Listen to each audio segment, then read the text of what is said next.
రెండు విషయాలు చెప్తా. ఇండియాలో లాగా గట్టి పరుపు కావాలంటే చూసావా? అవునండి, ఫౌండే finally Costco has it. Costco అయితే నమ్మచ్చు. కరెక్ట్. చూడు, కావాలంటే చెక్ చేసుకోవడానికి ఎంత గట్టిగా ఉందో అసలు, వేలు కూడా దూరం అంతా. చెక్ చాలా గట్టిది. ఏంటమ్మా అది?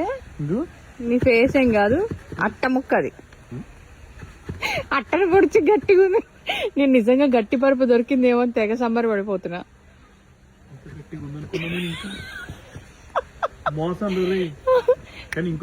వాడు మోసం చేయాల, మీరే మోసపోయారు.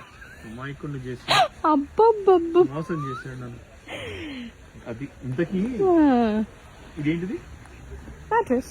దాని తెలుగులో ఉంటుంది తెలుసా? దాని తెలుగులో ఏమంటారు తెలుసా? తెలీదు.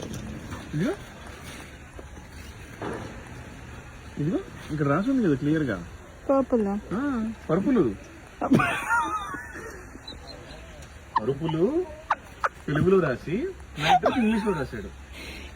అసలు మీకు ఉన్న తెలివికి దండేది, దండం పెడతా కానీ దండ నిజంగా వెలగలేదు నాకు అసలు. క్లియర్ గా రాశాడు, అందుకే కన్ఫ్యూజ్ అవుతాము. ఇవి పరుపులు, అవి అది ఎలాంటి పరుపులు? రెండు కొత్తవి. ఓకే, దాని పరుపులు మ్యాట్రెస్ మీడియం.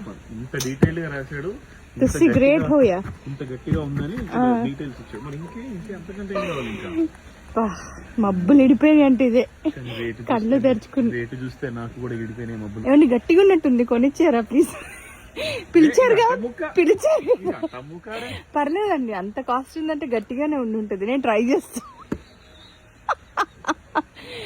జస్ట్ $1,300. మీరు ఒకసారి కొనండి, నేను ఎగిరి దూకి చెప్తా అది గట్టిగా ఉందా లేదా అనేది. నాకు ఇండియాలో మన సెంచరీ మ్యాట్రెస్ లాగా అట్లా కావాలి గట్టిగా. ఇక్కడ ఏది పడుకున్న దూదలో దిగిపోతున్నాం కిందకి. అందుకే ఎందులో పడితే అందులో ఏలకూడదు అనేది నాకు అర్థమైంది.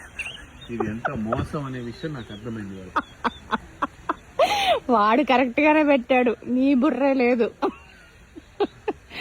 సర్లే పద వెళ్దాం. నీకు మీ పరుపులకి బాయ్.